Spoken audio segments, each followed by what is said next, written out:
Good morning, নমস্কার, শুভ সকাল বন্ধুরা। কেমন আছেন সবাই? আশা করি ভালো আছেন। আমি এই একটুখানি কাজ বাজ সেরে এই ফ্রেশ হলাম। চুলের এখানটা এখনও জল, ছেলে মেয়ে এখনও ঘুমাচ্ছে। 10:30 বাজে। আর কি সুন্দর ক্লাউডি ওয়েদার দেখবেন।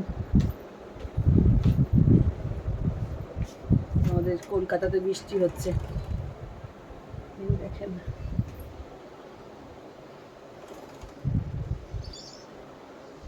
দাঁড়ান, দেখানো যাচ্ছে পর্দা দেওয়া।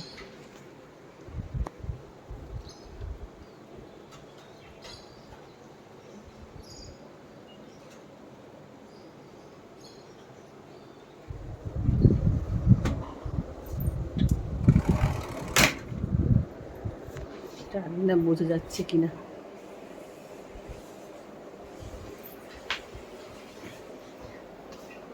এখন ওরা কেউ ওঠেনি। মানাইকে বলে আসলাম, মানাই ওঠ, ইসেতে যাবি না? ওই উঠে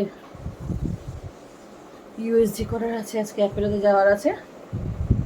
তাই বললাম আমি চাটা খাই, তারপরে ছেলে মেয়েগুলোকে ডাকছি। মেয়েটা ওষুধ খাচ্ছে তো, ঘুমালে আর উঠতে পারছে না।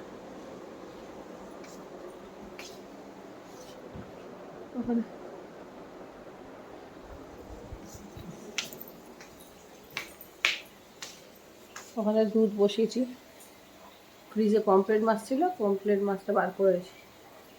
পরে দেখছি চুল টুলগুলো আসলেই এই ফ্রেশ হয়ে ব্রাশ ট্রাশ করলাম। রঞ্জিতা দুনিয়ায় সবাইকে স্বাগত জানিয়ে নতুন একটা ব্লগ শুরু করলাম। সাথে থাকুন, দেখতে থাকুন তাহলে। রঞ্জিতা দুনিয়া আসছি, সাথে থাকুন, ঠিক আছে বন্ধুরা। একবার চা খেয়ে নিয়েছি, তাড়াহুড়ো ছিল, ঠান্ডা হয়ে যাচ্ছিলো বলে আর একবার চা বসালাম। আর আমি আজকে একটুখানি একদম সামান্য দুধের চা খেয়েছি। আবার এই যে দুধের চা বসিয়েছি, এখানে বেশিছি ছেলেমেয়ের জন্য, ওরা খেতে চায় না। ওকে ঠেলা মারে, ওকে ঠেলা মারে, ওই জন্য 2টো ডিম সিদ্ধ বসিয়েছি। আর এখানে বসিয়েছি ভাত চাপিয়ে দিয়েছি। এই যে ভাতটা ফুটে এসছে, আর একটু হলে ফুটিয়ে ওখানে দুধ রাখা আছে। কালকেকারের পনিরের চাপটা দারুণ হয়েছিল। এই যে এতটা বেঁচে গেছে, সব 10:30 খেয়ে আর কেউ কিছু খায়নি। আর এই যে আটা, কটা লুচি আছে, এই যে 2-3টে লুচি আছে। যদি মানা ওই লুচিটা খায় খেয়ে নেবে। আর এই এখন 5টা রুটি করব। এই হলো আপাতত। অমনি মনি, ওটা দাও না, মাছটা দেখি ক পিস মাছ আছে দেখি। 4 পিসই বোধ হয়। আর এই হলো আজকের এই পমফ্রেট মাছটা, বেশ বড়ই, একেবারে খারাপ সাইজ নয়, বেশ সুন্দর। 4টে পমফ্রেট নিয়েছি, ওই 700 টাকা করে নিয়েছে এই সাইজটা। ক্যামেরায় না মাছ খুব ছোট লাগে, জানি না কেন। তো যাই হোক, আজকে এই 4টে পমফ্রেট মাছ আছে, কালো জিরে পমফ্রেট হবে। হ্যাঁ, আর কি করব দেখি, নিম পাতা আছে না, কিন্তু বেগুন নেই। দেখি কি রান্না করি। ঢ্যাঁড়সটা ধোয়া আছে, ঢ্যাঁড়স ভাজা করব। এখানে মাম্মামকে খাইয়ে দিয়েছি। মাম্মামের খাওয়া দাওয়া কমপ্ল্যান, দুধ, কেলক্স চকস মিলিয়ে খাইয়েছি। মাম্মামের এখন পরীক্ষা শেষ না, এখন বই খাতা পাইনি।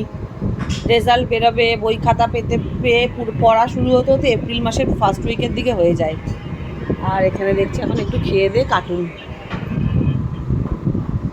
আমার জিজিটা কি সুন্দর বেড়েছে দেখেছেন, লম্বা লম্বা। আমি কিন্তু এইটুকু একটু নিয়ে এসেছিলাম, কি সুন্দর।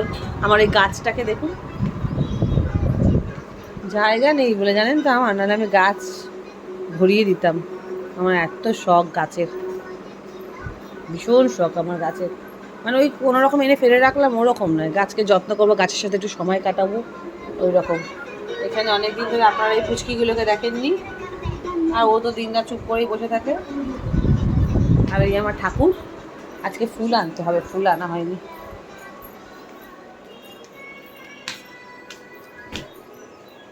চলেন তাহলে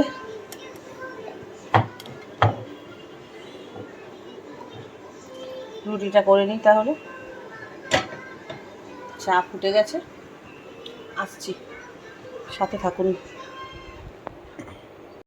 বন্ধুরা। এখানে হচ্ছে আটা রুটি। সরি, আমার চা খাওয়া হয়ে গেছে, আজকে শেয়ার করতে পারলাম না, বিকালবেলা করব। একটু তাড়াহুড়ো আছে, সেই কারণে মেয়েকে নিয়ে যেতে হবে না, ওই ইসেতে যেতে হবে, ইউএসজি করাবো, অ্যাপেলোতে নিয়ে যাবো না, সেই কারণে একটু তাড়াহুড়োতে আছি আজকে। এখানে ডিমটা হয়ে গেছে, বন্ধ করে দিই। মানাইকে দিচ্ছি খেতে, ও তো টাটকা জিনিস খায় না, লুচি প্রচণ্ড পছন্দ করে, বাসি জিনিস যত শরীর খারাপ হোক বাসি জিনিস গিলবে। এই যে কালকে পনিরের চাপ ছিল আর লুচি, এইটা খা, আর দিচ্ছি দাদা ফল।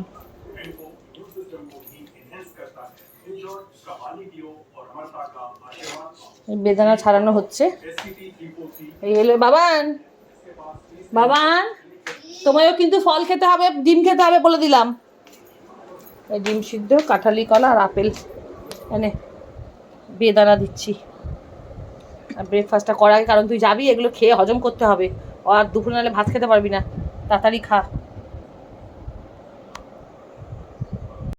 এই যে বেদানাটাও ছাড়ানো হয়ে গেছে, বেদানাটাও মেয়েকে দিয়ে দিয়েছি, এনে বেদানা ফেদানা যা খাবি খা, নাহলে পরে আবার একটু রেখে রেখে খাস, যা খেতে পারবি খা। এই দেখেন বন্ধুরা কত ডাটা দিয়ে পাঠিয়ে, পাশে প্রতি বছর পাঠায়। এই যে পাশে একজন দাদা দিদি বলি আমরা, যদিও বা দাদার বয়সী না, অনেক সিনিয়র, অনেক অনেক সিনিয়র, আমার কাকার বয়সী হবে, তাও ওই মুখ দিয়ে বেরিয়ে গেছে, দাদা দিদি বলি, ওদের কাছে এই ডাটাগুলো হয়, প্রতি বছর দেয়। এবছরও বরের সাথে রাস্তা দেখা হয়েছে, ওর হাতে দিয়ে পাঠিয়েছে। ভালোই হলো, সজনে ডাঁটা পেটের জন্য এত ভালো, সজনে ডাঁটা জন্ডিসকে ফাইট করে। সজনে ডাঁটার ফুল, সজনে ডাঁটা কজনে জানে আমি জানি না, যারা জানে জানে, যারা না জানে তাদের জন্য বলছি। সজনে ডাঁটা পেটের জন্য তো ভালোই, লিভারের জন্যও খুব ভালো এই ডাঁটার ফুল। এই জন্য মেয়ে যখন দিয়েছে তাহলে 4টে ডাঁটা দিয়ে পমফ্রেট মাছটা কালো দিয়ে দিয়ে ঝোল করি, আর একটা মাত্র ছোটো দেখে একটু আলু দেবো, এরা তো আবার আলু ছাড়া খেতে পারে না কোনো জিনিস।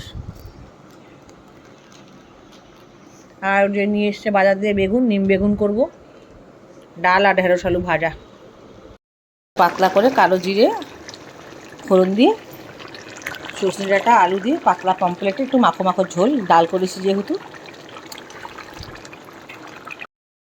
হয়ে গেছে বন্ধুরা, এই যে ওপর থেকে একটু কাঁচা লঙ্কা দিয়ে দিয়েছি, ভাপে ভাপে গলে যাবে, খাবো এটা। এই যে একদম কিন্তু পাতলা করে, একদম জিরে একটু একটু সামান্য সামান্য জিরে, ধনে, হলুদ, যেহেতু মেয়েটার শরীর খারাপ তো অতটা রিচ করিনি। এই যে পমফ্রেট মাছের ঝোল হয়ে গেছে, ওখানে ডাল হয়ে গেছে, পাতলা মুসুরির ডাল পেঁয়াজের, আর নিম বেগুন হয়ে গেছে। করবো এখন খালি ঢ্যাঁড়স আলু ভাজা, ব্যাস রান্না শেষ হয়ে যাবে। সাথে থাকুন, দেখাচ্ছি আমি সব। এই যে ভেন্ডি আলু, ম্যাগি মশলা দিয়ে আমি ভেন্ডি আলু ভাজা খাই, খুব সুন্দর লাগে, যারা জানেন না খেয়ে দেখবেন, খুব ভালো লাগে। এই ভেন্ডি আলু ভাজা হয়ে এসছে।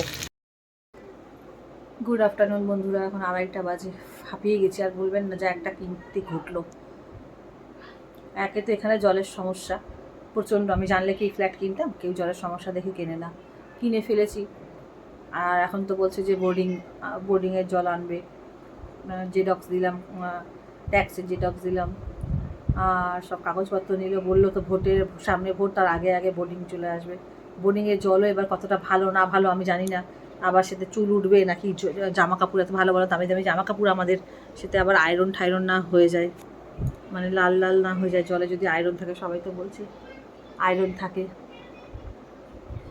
আর ওই তাড়াহুড়ো করে, মানে কী বলুন তো, সকালে জল আসে, দুপুরে জল আসে, আর বিকেলে জল আসে। এবার সেই জলের মানে সেই জল যতটুকুখানি থাকে, মানে সেই জলের মধ্যে কাজ করতে হয়। এক তো জল মানে কম, দ্বিতীয়ত এটা সার্ভেন্ট কোয়ার্টারের মতন, এতগুলো ফ্ল্যাট আমি জানতাম না, অত খেয়াল করিনি অ্যাকচুয়ালি, 15টা ফ্ল্যাট এখানে। দ্বিতীয়ত কথা, যে ল্যান্ডলেডি ছিল সে নাকি বলছিল যে সবসময় বলে গেছে, মানে যতদিন উনি বেঁচে ছিল ততদিন সবসময় বলে গেছে, জানিস তো আমাকে ঠকিয়েছে। আমরা রোজ ছাদে বিকেলবেলা হলে একটু গল্প টল্প করতাম, এবারে সে মানুষও ভালো ছিল না, তাই জন্য তার সাথে হয়েছে, একদমই ভালো ছিল না। আমি যখন এসছি এখানে, মোটামুটি আমি যে ডিজাইনটা দিয়ে ঘরটার করেছি বলে, মানে এখানে কারোর এরকম ডিজাইন মানে করেনি, নেই আমার, সেতে সেতে তো আমার কোনো যায় আসে না, কেন নেই না নেই, বা আমার কোনো হিংসা নেই, বা কোনো মাথা ঘামানোই নেই, যার হবে বাড়ি। আমার বক্তব্য, যদি আমি বাড়িটা নিজের কিনে নিই, আমার যখন খুশি আমি সেই কাজটা করে নিতে পারবো, আস্তে আস্তে টুকটুক করে। সেটা নিয়ে আমি তো কারোর ঘরে ঢুকতে যাইনি, দেখতে যাইনি কার ঘরে কী আছে, আমি বিশ্বাস করুন, কারণ সবার লাস্টের দিকে মোটামুটি আমি ঢুকেছি, অনেক লাস্টের দিকে, আর আমার পরে একজন ঢুকেছে লাস্টে, আমার লাস্টে সে তো, আর একজন তো কিনে রেখেছে, এখনও এসি লাগিয়েছে, আসেইনি, আমার নিচেই থাকে। তো সব থেকে এখানে সব থেকে দুটো ফ্ল্যাট আমি কিনে সেটাকে ভেঙে জুড়িয়ে করেছি, আমার সব থেকে আমারই বড় ফ্ল্যাট, ঠিক আছে। এখানে প্লাস এরকমভাবে 4টে এসি লাগাচ্ছিলাম, এতগুলো এলইডি টিভি, কারণ এই ঘরে যখন আমি এসছি বন্ধুরা, আমার একটা জিনিসও আমি পুরনো আনিনি, ইভেন বাসন পর্যন্ত এখানে খাট সোফা সব এখানে বানানো হয়েছে, এক একটা শোপিস, এক একটা পর্দা, চাদর, মানে আমরা খালি বাসনটা, মানে বাসন বলছি সরি, জামা কাপড় আর কয়েকটা না দামি বাসন, যেগুলো না আনলে নয়, মানে যেগুলো একদম দামি ছাড়া যাবে না ননস্টিকের, সেগুলো নিয়ে এসেছিলাম। আর জামা কাপড় তো অবভিয়াসলি আনতেই লাগে, বাকি সব সব সব ছেড়ে এসেছি। আর একটা তো গিজারও এমনি বাড়িওয়ালাকে দিয়ে চলে এসেছি। হ্যাঁ, তো কী বলুন তো, এখানে সেই আমি যখন বাড়ি করছি, আমার পেছনে দেখলাম একটা, আমি যখন থাকতাম না, যখন এখানে 3 মাস মিস্ত্রিরা থেকে কাজ করেছে, 3 মাস লেগেছে ওদের আমাকে হ্যান্ড ওভার করতে বাড়ি। তো আমি বিকালের দিকে মাঝে সাঝে দেখতে আসতাম যে কেমন কাজ চলছে না চলছে, একটু না দাঁড়ালে তো এরা ফাঁকি মারে, জানেন, তাও তো অনেক কাজ, অনেক অনেক অনেক টাকা নিয়েছে, আর অনেক কাজ উল্টোপাল্টা করছে, যেটা আমি চেয়েছিলাম সেটা আমাকে দিতে পারেনি ওরা। আর লোকটা পালিয়েও গেছে, সামনে আমার আসেনি লাস্টে। তারপরে যখন আর আমি শুনতাম যে লোকটি মমারেন, সেটাও আমি পরে জেনেছি। আর কোথায় থাকে কি আমার কোনো, মানে জানি না, আমি চিনি না। আর আমি যখন থাকতাম না আমার অবর্তমানে, এখানে নাকি ঢুকে আড্ডা হতো, ওই অপোজিটে দুটো লোক থাকে, প্রচণ্ড পরিমাণে হিংসা, প্রচণ্ড পরিমাণে এখানে সবাই আমার প্রতি হিংসা, সবাই। আর এবার আপনারা বুঝতেই পারছেন কেন হিংসা, কেন জেলেস। এখনকার দিনে এটা বোঝার কারোর, মানে সবাই যে অবুঝ তা তো নয়, সবার বোঝার ক্ষমতা আছে কেন আমার ওপর জেলেস, কী জন্য জেলেস, এটা স্বাভাবিক কথা, সবাই বুঝছে। তো এখানে যখন আমি থাকতাম না আমার অবর্তমানে, এখানে ঢুকতো, আড্ডা খেতো, চা খেতো, আমি যখন বলছি চলুন, আমি তো নতুন নতুন এসেছি, যেচে থালা দিল, কোনো তো আমার পুজো যখন গিয়ে প্রবেশ করলাম ছিল না, ওনারা আসলো, একটা মিষ্টির প্যাকেট বা একটু ঠাকুর দেখা বা নমস্কার করা, তা তো নাই, এত বড় বড় থালা দিল, মনে যেন জীবনে মানে মানে বলতে নেই কাউকে দিয়ে ওরকম, মানে এমন বড় বড় থালা, আমি বলি এরকম থালাতে এনারা ভাত খায়। যাই হোক, একটা থালায় বোধহয় 4 জন বসে খেতে পারবে। তারপরে ওই থালাগুলো দিল, আমি তো দই কাতলা, মাটন করতে নেই আমার জানা ছিল না, আমি সত্যিই জানতাম না, আমি মাটন করে ফেলেছি। দই কাতলা, ফুলকপি তরকারি, হেনা তেনা অনেক কিছু, ফুলকপি, আলু ভাজা, ফুলকপি চিংড়ি, আলু ভাজা, দই কাতলা, খাসির মাংস। আর আমি দেখিও নি, ওই যে আপনার ওটাকে কী বলে, হোম না ক্যাটারিং থেকে দিয়ে গেছে, ওরা সব নিজের মতন, এখানে লোকেরা, মা বোনেরা, নিজের এই ফ্ল্যাটে সবাইকে একচেটিয়া বলেছিলাম, নিজেদের মতন ওরা নিয়ে থুয়ে খেয়েছে, কি যা বেঁচেছিল সেটাও ভাগ করে পরে আমরা দিয়ে দিয়েছি লোককে। তো ওই যে জ্যালেসটা আমার ঘরে ঢুকে ঢুকে ওরা যে আমার পেছনে দেখেছে না, ওই থেকে না আমাকে টার্গেট করে রেখেছে। হ্যাঁ, আমি কিন্তু সব ধরনের ড্রেস পরি, আমার ড্রেস নিয়ে, মানে আমি একটা জাম্পস্যুট পরেছি, তাও হাতাওয়ালা, আমি সব ধরনের স্টাইলিশ জিনিস পরি, স্লিভলেসও পরি, কিন্তু এমন কোনো অভদ্রতা ড্রেস পরি না যেটা লোকের দেখলে নিজের তাকাতে আমার দিকে লজ্জা লাগবে, বা আমারও নিজের ক্যারি করতে অসুবিধা যে জিনিসটা হবে সেটা নিশ্চয়ই আমি, যেটা আমি কমফর্টেবল নয় সেটা নিশ্চয়ই আমি পরবো না।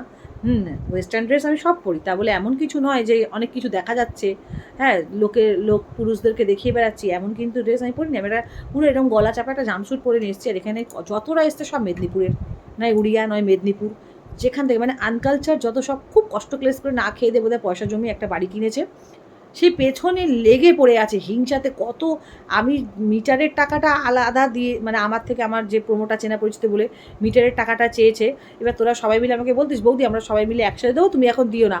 আমাকে রতনদা বললো যে তুই আমাকে আগে দে, তুই তো আমার বোন হোস, তুই দেখবি সবাই তোকে দেখে দেখে।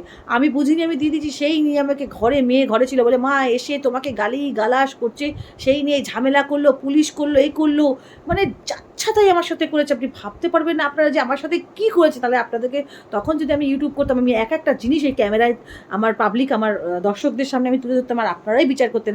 আমার শুধু ওইটুকুই ভুল ছিল যে আমি টাকাটা আগে কেন দিলাম, বুঝেছেন। আর এই সব নিয়ে তো মানে এখানে মানে আমি কী বলবো, কারো ঘরে না ঠিক করে একটা সোফা আছে, না ঠিক করে টিভি আছে, সেটা নিয়ে আমি কাউকে ছোটো করছি না বলে, তোমার নেই তুমি পরে করে নেবে, বাড়ি যখন হয়ে গেছে ঠাকুর নিশ্চয়ই দেবে।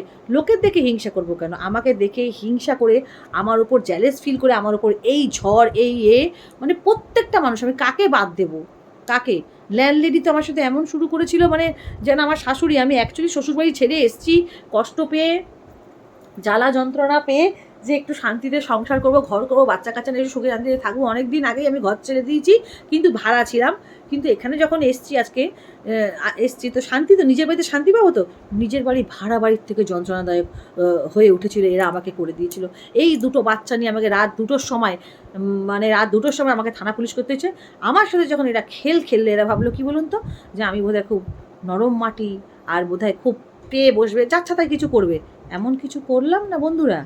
পুলিশ এমন আমার হয়ে কথা বলেছে, যে উনি যদি ঝগড়াটাই মহিলা হতো, তাহলে কিন্তু উনি এই কারেন্টের বিলটা যে আমাকে ওরা দোষ দিল, যে যখন মেন মিটার, মানে আমাদের নামে যার যার মিটার আসেনি, মাদার মিটার যেখান থেকে আমরা চালাতাম, সেখান থেকে কি করলো, সেখানে যে বিলটা আসতো আমাকে বলতো তোমার সবাই মিলে আমাকে যাচ্ছা তাই ভাষা বলতে বড় ঘর ঘাট ধরে দিতে বলবো। দেবে না মানে এখানে যে থাকে না, মানে একটা বুড়ি আছে নিচে, তার মেয়ে জামাইকে ডেকে শাসানোর জন্য, তার জামাইও এসে গালাগালি করে গেছে, তার মেয়ে এসে বলছে হ্যাঁ শুনি ঘাট ধরে কারেন্টের বিল দিতে বলবো। দেবে না মানে আমি কিন্তু কোনোদিন বলিনি যে দেবো না। আমি কিন্তু আমাকে বলছে বড় ঘর, আর বড় ঘরে আমি ডবল করে বিল দিয়েছি। এসি ডিসেম্বর মাসে ঢুকেছি, ডিসেম্বর মাসে কেউ এসি চালায়? বলছে আমি নাকি এসি সবে সদ্য লাগিয়েছে, ইউজও করিনি, বলছে আমি এসি চালাই। মিথ্যে কথা বললো বিল নেওয়ার জন্য। আমি যা চেয়েছি তাই দিয়েছি। পুলিশ তখন বলল যে উনি কি বিল বেশি দিয়েছে, হ্যাঁ কিনা? বলছে হ্যাঁ।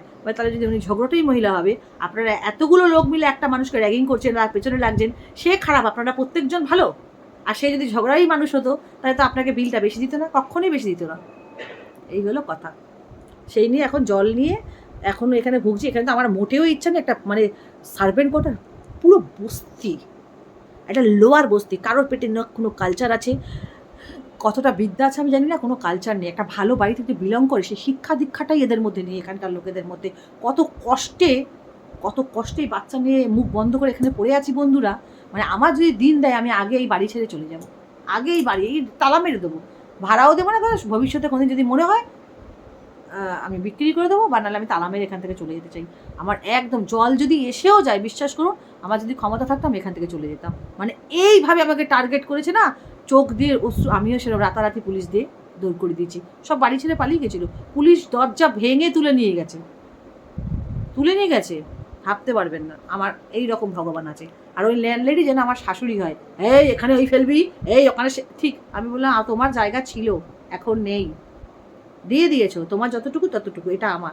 আমি কোথায় কি করবো না করবো এটা আমার ব্যক্তিগত ব্যাপার। আমাকে একদম শাশুড়ির মতন একদম পরিচালনা করার চেষ্টাও করবে না, যার সাথে করা। আর গলা, ওরে বাবা, এখানে কথা বলে পুরো যখন এসছি না, পুরো পাড়া ওনার নামে নিন্দে করেছে আমার কাছে, পুরো পাড়ার লোক নিন্দে করেছে, ভাবতে পারবেন না, এত ডেঞ্জারাস মহিলা।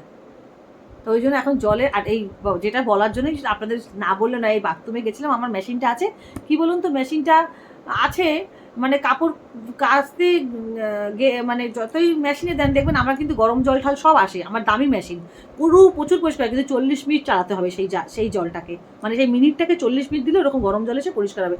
জল নেই, আমি কোথা থেকে তাড়াহুড়ো করে কাপড় কাচতে গিয়ে হাতের মধ্যে এই জায়গাটা এমন লাগলো না, পুরো মানে হাতটা ভেঙে গেল। তারপরে আবার এই নখটা গেল। মেয়েটার শরীর খারাপ, মেয়েটা বাসন মাজতে মানে আমাকে মাজতে দেয় না, আমি জোর করে ও কটা মেজে রেখেছিল, মানে অনেকটাই মেজে রেখেছিল, জল তখন চালাইনি। আর আমরা জানি কোন টাইমে জল আসবে, কোন টাইমে মেজে ঠেজে আগে থেকে মেয়ে রেখে দিয়েছিল। আমি পুরো ফাটাফাট করে বাসন ধুয়ে বাথরুমে গিয়ে এত কাপড় কেচে, মেশিনে কাপড় ধোয়া হয় যত এইটুখানি জলে 15 মিনিটের টাইমে, সেই জলে কাপড় যদি খুলে না ধুই বলেন তো, সেই কাপড় ধুয়ে স্নান করে এই আপনাদের সাথে আড্ডা মারতে বসলাম। 2:30 বাজে, এখনো খাইনি, এবার খেতে যাব, ঠিক আছে? আসছি, সব জানতে পারবেন আমার জীবনে। এক তো আমার স্টাইল নিয়ে, এক আমাদের ছেলে মেয়ের বাচ্চা কাচ্চার আমাদের রূপ নিয়ে, আর এক হলো আমাদের রেহেন সেহেন, মানে আগাগোড়াই আমরা।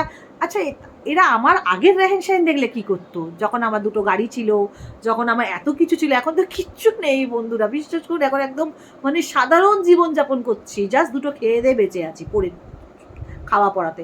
মেয়ে আমরা বাড়িতে খেতামই না, আমরা অর্ধেক সময় শিখজলিগঞ্জ ভজরি মান্না, যখন আমার গাড়ি ছিল, আমাদের যখন একটা সময় বিশাল ছিল কিছু, আমরা তখন এসব করে বেরিয়েছি, তাহলে এরা মরে যেত এসব দেখলে।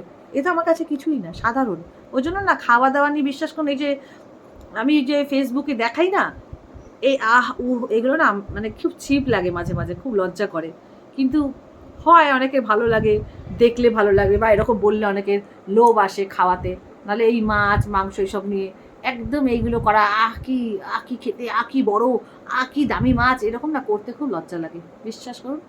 কিন্তু ব্লগ করি সবার তো এন্টারটেন হওয়ার জন্য, সবাই এন্টারটেন যাতে হয়, এন্টারটেনমেন্ট করার জন্যই তো ব্লগ। আর ব্লগে কোথাও লোক দুঃখ দেখতে আসে না, সুখটাই দেখতে আসে, হাসি মজা দেখতে আসে, একটু হাসতে আসে। তার মধ্যেও সুখ দুঃখের একটু গল্প করেই বসি আপনাদের সাথে। আপনারা তো আমার ফ্যামিলি। চলুন, অনেকটা 12 মিনিট কথা বললাম, আবার ব্লগ আর বেশি দিতে পারবো না। মেয়ে যাবে ইউএসজি করতে 5টার সময়, ঠিক আছে? কি রিপোর্টে আসছে না আসছে সব জানাবো। পুরো ব্লগটা দেখতে থাকবেন, সাথে থাকবেন, করবেন না। মেয়ে বিকালবেলা যাবে, দেখাতে পারে অ্যাপেলোতে, ঠিক আছে? এতে অ্যাপেলোতে যাবে। চলুন আসছি, ছেলে মেয়ে কাউকে খেতে দিই, ওরা একটু রেস্ট করবে। টাটা। এই হলো বন্ধুরা, লাঞ্চ নিয়ে চলে এসেছি। এই যে নিম বেগুন ভাজা, ভাত, আর এটা হলো ঢেঁড়স আলু ভাজা, ডালটা ওখানে নিয়ে গেছি আগে দিয়ে।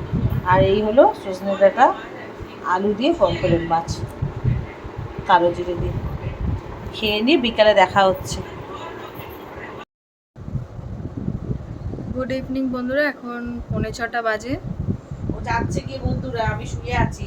অ্যাপেলোতে যাচ্ছি টেস্টগুলো করাতে। হ্যাঁ, বাদ বাকি যে টেস্টগুলো আছে করিয়ে নেবো। ব্লাড টেস্ট তো ঘরে এসে করে দিয়ে গেছে, এগুলো গিয়েই করতে হবে। তাও মাথা ঘুরছে, হেমোগ্লোবিন একদম নেই, এটাতে তো যেতেই হবে। গিয়ে কিছু যদি দেখাতে পারি তাহলে ব্যাক ক্যামেরায় দেখাবো। আর মা শুয়ে আছে পাশে। বাকি যেতে বারণ করেছি, অনেকক্ষণ বসতে হয়, নিজের শরীর খারাপ। আমি ড্যাডির সাথে চলে যাচ্ছি, হয়ে গেছে সব, ফ্রি আছে, আমাকে নিয়ে যাবে স্কুটি করে চলে যাবো। সেই এখান থেকে তাহলে রিক্সা করে যেতে হয়, অনেক ঝামেলা। ভাইও বাড়িতে আছে। ওকে তাহলে টাটা, দেখা হচ্ছে। যখন যাবো তখন যদি দেখাতে পারি, অ্যালাউ করে, তাহলে দেখাবো। বাই। বন্ধুরা এই যে ম্যাগি করে নিয়ে এলো মেয়ে, খুব ম্যাগি আর চাউমিনটা না খুব ভালো করে। এই যে ওই টেস্ট করাতে গেছিল ইউএসজি, খিদে পেয়েছে, ওর জন্য ডিম সিদ্ধ রাখা ছিল, খেয়ে আর একটু ম্যাগি বানালো, নিজেও খাচ্ছে, আমাকেও দিয়েছে, কিন্তু আমি এত খাবো না, আমি খেতে পারি না এতটা ম্যাগি। এই সন্ধেবেলা টিফিন। বন্ধুরা চলুন, আমারও মেয়েটার জন্য একটু, মেয়েটা গেছিলো ইউএসজি করতে, ওর জন্য চিন্তা করে করে মাথা ব্যথা করছে। মানে একটু তো চিন্তা হবেই, বুঝতেই পারছেন কি রিপোর্টে বেরোবে, কার রিপোর্ট দেবে। তারপর ডাক্তার বলেই দিয়েছে ওর এত হেমোগ্লোবিন কম, ওকে রক্ত দিতেই হবে, বুঝেছেন তো? তো একটু তো টেনশনে আছি, বুঝতেই পারছেন, স্বাভাবিক, সন্তান বলে কথা। তো ওর জন্য ব্লগটা বড় করব না। মেয়ে আজকে ডাক্তারের কাছে গেছিলো, ইউএসজি করে এসছে, এরপর নেক্সট স্টেপ কি হয়, কি করতে হবে দেখি। আর সবাই ভালো থাকবেন, সুস্থ থাকবেন, নিজের শরীরের খেয়াল রাখবেন। আপনারা সবাই খুব ব্লেসিং দিচ্ছেন আমার মেয়েকে, সবাই আমাকে আলাদা করে মানে SMS করছেন আমার মেসেঞ্জারে, আমার খুব ভালো লাগছে, ব্লেসিং দিচ্ছেন, সবাই বলছে সুস্থ হয়ে যাবে, ভালো হয়ে যাবে। থ্যাংক ইউ সো মাচ সবাইকে বলছি, যারা আমাকে পার্সোনালে মেসেজ করছেন আমার মেসেঞ্জারে। তো থ্যাংক ইউ সো মাচ, সবাই এত ভালোবাসা দিচ্ছেন, আমি সত্যিই ভাবতে পারিনি, মানে আপনারা এতটা আমাকে সাপোর্ট করছেন, এতটা আমার পাশে আছেন, মানে এত ব্লেসিং দিচ্ছেন, এগুলো সবটাই গড গিফট। আপনাদের ভালোবাসাটাও তো গড গিফট না? ভালোবাসাও তো আজকাল পাওয়া খুব কপালের ব্যাপার। আর আপনারা আমাকে এত ভালোবাসছেন, আমার সন্তানদের ভালোবাসছেন, থ্যাংক ইউ। মানে আমার মন থেকে শত কোটি সবাইকে ভালোবাসা, আপনাদের জন্য আমার মন থেকে ব্লেসিং বেরোবে, এবং আমার তরফ থেকেও মানে আপনাদের জন্য সবসময় ভগবানের কাছে কিছু চাইবো নিশ্চয়ই, যে আপনারাও যাতে সন্তান, স্বামী, ঘর, বা যারা জেন্টস আছেন তারা বউ, বাচ্চা, মেয়ে, বাবা, মা সবাইকে নিয়ে যেন সুখী পরিবারে ঘর করেন, সুখে থাকেন, খুব সুখে শান্তিতে বসবাস করেন, ঘর করেন, যেন কোনো দুঃখ না আপনাদেরকে ছুতে পারে, এটা আমিও ব্লেসিং দিচ্ছি, বা আমিও ভগবানের কাছে চাইবো আপনাদের জন্য। আর আপনারা তো আমাকে দিচ্ছেনই না, মানে কি আর কোনো কথা নেই। থ্যাংক ইউ সো মাচ সবাইকে, থ্যাংক ইউ বলে ছোট করা হবে সেটাও, মানে থ্যাংক ইউ বলতে চাই না, কিন্তু একটা ধন্যবাদ তো জানাতেই হয়, যে আপনারা এইভাবে করে একদম ফ্যামিলির মতন আমার পাশে, মানে সত্যি আপনারাই আমার কাছের মানুষ, আপনারাই যে আমার ফ্যামিলি সেটা আমাকে বুঝিয়ে দিলেন, যে হ্যাঁ রঞ্জিতা আছি আমরা তোমার পাশে। আমি খুব হ্যাপি, আর একা মনে হচ্ছে না নিজেকে। তো চলুন তাহলে ব্লগটা এখানেই শেষ করছি। আর মানে কি বলবো, দেখতে ভুলবেন না, রোজেরটা রোজ দেখবেন, তাহলে জানতে পারবেন আমার কি ঘটছে, আমার লাইফে কি হচ্ছে, কোনটা ভালো কোনটা মন্দ, কোনটা সুখ কোনটা দুঃখ, সবটাই শেয়ার করব। শুধু দুঃখ নয়, আনন্দও শেয়ার করব নিশ্চয়ই। আর খুব তাড়াতাড়ি হোলিও আসছে। হ্যাঁ, আপনারা সবাই খুব ভালো থাকবেন আর দেখতে থাকবেন রঞ্জিতার দুনিয়া। সরি, রঞ্জিতার দুনিয়া দেখতে ভুলবেন না। আর কি বলবো, গুড নাইট, শুভরাত্রি, গুড নাইট, শুভরাত্রি। আর আর কোনো কিছু বলার নেই, আমি খুব খুশি অ্যাকচুয়ালি। আপনারা এইভাবে করে আমার ছেলে পুলেকে ব্লেসিং দিচ্ছেন, এর থেকে আর কি চাই, মানে কি চাইবো আমি ভগবানের কাছে। এইভাবে করে মানে সত্যি নিজের থেকে পর ভালো, পরের থেকে জঙ্গল ভালো। তা আজকে যে নিজের থেকে পর লোক হয়ে সবাই আমার পাশে আছেন, আমি আর কি বলবো, আমার আনন্দে বুক ভরে, মানে বুক ভরা আনন্দ, আমার বুক ভরে যাচ্ছে একেবারে। আর ইমোশনালও হয়ে যাই আমি একটু, জানেন তো। রাখলাম তাহলে, টাটা, গুড নাইট, সবাই খুব ভালো থাকবেন। দেখা হচ্ছে নেক্সট একটি নিউ ব্লগ, ঠিক আছে? আর লাইক, কমেন্ট, শেয়ার, সাবস্ক্রাইবার করতে একদম ভুলবেন না। বেল আইকনটি প্রেস করে দেবেন, অবশ্যই অবশ্যই সাবস্ক্রাইব করবেন, ভালো লাগলে পাশে থাকবেন, সাপোর্ট করুন। আমার খুব সাপোর্টের দরকার, প্লিজ সাপোর্ট করুন, আমাকে সাবস্ক্রাইব করুন, আমার কিছু জিনিস শেয়ার করুন, যেগুলো ভালো লাগবে সেগুলো শেয়ার করুন, ওকে? আর কমেন্টও করবেন, কমেন্ট করলেও আমি বুঝতে পারবো। আমি একটা ইংলিশ বই দেখছি ভূতের। টাটা।